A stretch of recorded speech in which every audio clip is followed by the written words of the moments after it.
کبھی اس کائنات کا تصور کریں جب یہاں کوئی انسان نہیں تھا، کوئی آواز نہیں، بس ایک گہری لامحدود خاموشی۔ اور پھر اسی خاموشی میں اللہ رب العالمین نے فرشتوں کو جمع کیا اور ایک ایسے منصوبے کا اعلان کیا جس نے سب کچھ بدل دیا۔ جی، فرمایا کہ میں زمین پر اپنا ایک خلیفہ بنانے والا ہوں۔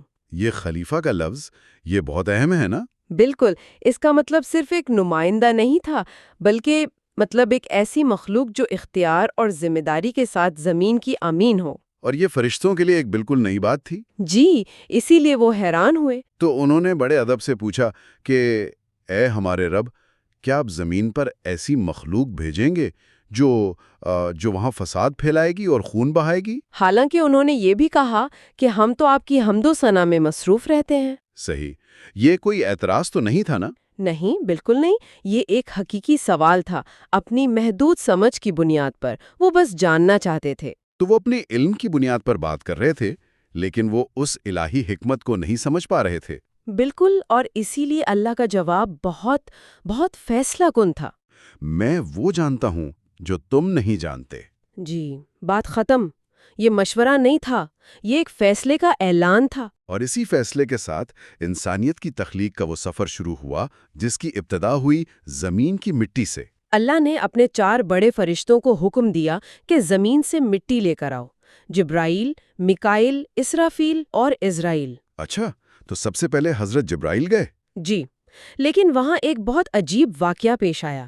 جیسے ہی انہوں نے مٹی اٹھانے کی کوشش کی تو مٹی نے گویا فریاد شروع کر دی۔ فریاد؟ مٹی نے؟ جی، کہ مجھے مت لے جاؤ، مجھ سے بننے والے انسان گناہ کریں گے، عذاب کا شکار ہوں گے، اور میں یہ برداشت نہیں کر سکوں گی۔ تو حضرت جبرائیل؟ وہ تو رحمت کے فرشتے ہیں، ان کا دل نرم پڑ گیا اور وہ خالی ہاتھ واپس لوٹ گئے۔ اور یہی معاملہ حضرت میکائیل اور اسرافیل کے ساتھ بھی ہوا؟ بالکل، وہ دونوں بھی واپس آ گئے۔ یہ تو ایک حیران کن بات ہے، اللہ کے اتنے مقرب فرشتے اس کے حکم کے باوجود ایک مخلوق کی فریاد پر لوٹ آئے۔ شاید یہ دکھانا مقصود تھا کہ یہ کام اتنا سادہ نہیں ہے، اس میں رحمت اور سختی دونوں کی ضرورت ہوگی۔ اچھا؟ اسی لیے آخر میں حضرت اسرائیل کو بھیجا گیا۔ اور جب مٹی نے ان سے فریاد کی تو انہوں نے 2 ٹوک جواب دیا۔ انہوں نے کہا، تمہاری فریاد اپنی جگہ، لیکن میرے رب کا حکم اس سے بڑا ہے۔ واہ، یعنی حکم کی تعمیل سب سے پہلے۔ بالکل، اور وہ مٹی لے آئے۔ اللہ ان کے اس عزم سے بہت خوش ہوئے۔ اور انہیں ایک بہت بڑی ذمہ داری سونپی گئی۔ جی، انہیں روح قبض کرنے کی ذمہ داری دی گئی، یعنی ملک الموت کا منصب۔ تو انہوں نے یہ خدشہ ظاہر نہیں کیا کہ لوگ ان سے نفرت کریں گے؟ کیا تھا، اور اللہ نے فرمایا کہ ہم موت کے اسباب پیدا کر دیں گے، بیماری، حادثہ، تاکہ کوئی بنائے راست تمہیں الزام نہ دے۔ یہ الہی نظام کی خوبصورتی ہے۔ بالکل۔ تو اس مٹی سے حضرت آدم علیہ السلام کا بے جان جسم تیار کیا گیا اور اسے جنت میں رکھ دیا گیا۔ فرشتے اسے تجسس سے دیکھتے تھے، لیکن ایک ہستی تھی جو اسے حقارت سے دیکھتی تھی۔ عزازیل؟ جی، جو اس وقت تک فرشتوں کا سردار تھا اور بہت بڑا عبادت گزار بھی۔ اس کا مسئلہ کیا تھا؟ اس کا مسئلہ تھا تکبر۔ وہ خود کو آگ سے بلا ہوا ایک برتر مخلوق سمجھتا تھا اور آدم کے مٹی کے جسم کا مذاق اڑاتا تھا۔ اسے یہ نظر نہیں آ رہا تھا کہ اصل فضیلت تو روح اور علم میں ہے۔ صحیح۔ پھر وہ لمحہ آیا جب اللہ کے حکم سے آدم کے جسم میں روح پھونکی گئی۔ اور جیسے ہی زندگی کی پہلی رمق پیدا ہوئی، حضرت آدم نے آنکھیں کھولیں اور ان کی زبان سے پہلا کلمہ نکلا، الحمدللہ۔ سبحان اللہ، تمام تعریفیں اللہ کے لیے ہیں۔ اور اس کے فوراً بعد اللہ نے تمام فرشتوں کو حکم دیا کہ آدم کو سجدہ کرو۔ یہ سجدہ عبادت کا تو نہیں تھا، ہے نا؟ نہیں، یہ تعظیم کا سجدہ تھا، اس بات کا اعتراف کہ اللہ نے آدم کو علم اور خلافت کا مقام عطا کیا ہے۔ تمام فرشتے فوراً سجدے میں گر گئے سوائے ایک کے، عزازیل۔ وہ اپنی جگہ اکڑا کھڑا رہا۔ اور اس نے دلیل دی، اس نے اپنی نافرمانی کو ایک منطق دینے کی کوشش کی۔ جی، اور وہ دلیل ہی ناقص تھی۔ کہنے لگا، میں آگ سے بنا ہوں اور یہ مٹی سے، میں اس سے بڑھتر ہوں۔ اور یہی وہ نقطہ ہے جو آج تک انسانیت کے لیے ایک سبق ہے۔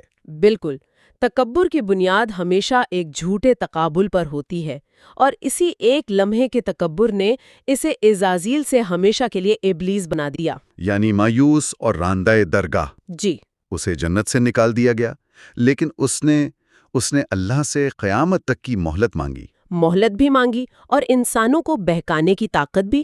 اور اللہ نے اسے مہلت دے دی، لیکن ساتھ ہی انسانیت کے لیے امید کا دروازہ بھی کھلا رکھا، کہ جو کوئی خلوص دل سے توبہ کرے گا میں اسے معاف کر دوں گا۔ اور یہ بھی کہ میرے خاص بندوں پر تیرا زور نہیں چلے گا۔ اچھا، تو شیطان کو لعنت زدہ قرار دیا گیا اور جنت میں حضرت آدم تنہا رہ گئے۔ جی، تمام نعمتوں کے باوجود وہ ایک گہری اداسی محسوس کرتے تھے۔ یعنی جنت جیسی جگہ پر بھی انسان کو ایک ساتھی کی ضرورت تھی؟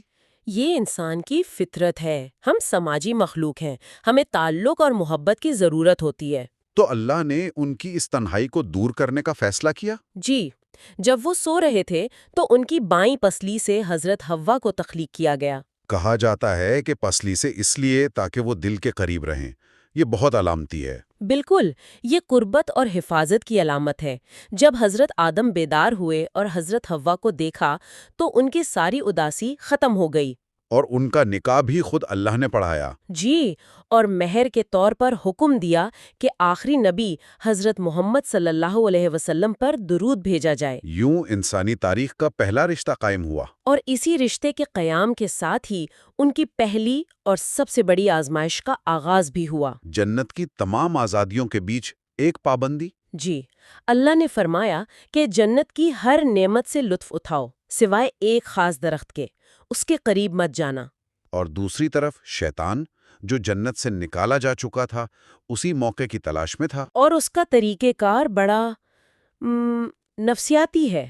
وہ طاقت استعمال نہیں کرتا، وہ وسوسہ ڈالتا ہے۔ بالکل۔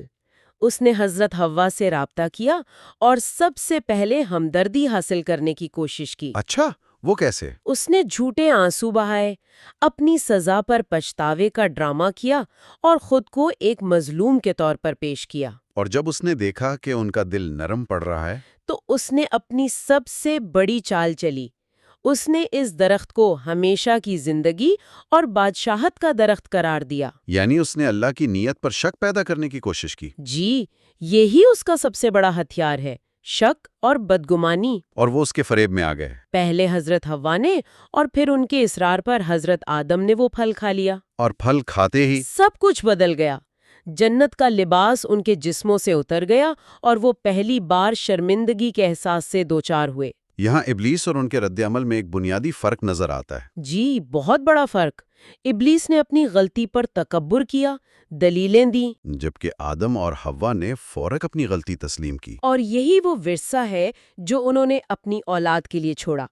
انہوں نے مل کر دعا کی، اے ہمارے رب، ہم نے اپنی جانوں پر ظلم کیا، اور اگر تو نے ہمیں معاف نہ کیا تو ہم برباد ہو جائیں گے۔ یہ توبہ کا عمل انسانیت کے لیے سب سے بڑا تحفہ ہے۔ اللہ نے ان کی توبہ قبول کی، لیکن جو فیصلہ ہو چکا تھا وہ نافذ ہونا تھا۔ جی، انہیں آزمائش کے لیے زمین پر اترنے کا حکم دیا گیا۔ جنت انعام تھی اور زمین امتحان گاہ۔ یوں وہ زمین پر اتارے گئے، ایک دوسرے سے جدا۔ کئی سال بعد عرفات کے میدان میں ان کی ملاقات ہوئی۔ اور زمین پر انسانی نسل کا باقاعدہ آغاز ہوا۔ جی، ان کی اولاد جوڑوں کی شکل میں پیدا ہوتی اور حکم تھا کہ ایک جوڑے کے لڑکے کا نکاح دوسرے جوڑے کی لڑکی سے کیا جائے گا۔ اور یہیں سے زمین پر پہلا انسانی تنازع شروع ہوا۔ بالکل، ان کے بیٹوں حابیل اور قابیل کے درمیان۔ قابیل اپنی جڑواں بہن کی خوبصورتی کی وجہ سے اللہ کے حکم کو ماننے کے لیے تیار نہیں تھا۔ اپنی خراب فصل کا کچھ حصہ، مطلب بے دلی سے، اور آسمان سے آگ نے حابیل کی قربانی کو قبول کر لیا، جس نے قابیل کے حسد کی آگ کو اور بھڑکا دیا۔ وہ یہ سمجھنے میں ناکام رہا کہ مسئلہ مال میں نہیں، نیت میں تھا، اور غصے میں آ کر اس نے اپنے بھائی حابیل کو قتل کر دیا۔ یہ زمین پر بہنے والا پہلا انسانی خون تھا۔ جی، اور اس کا سبب بھائی کا حسد تھا۔ قتل کے بعد قابیل شدید پریشانی کا شکار ہو گیا۔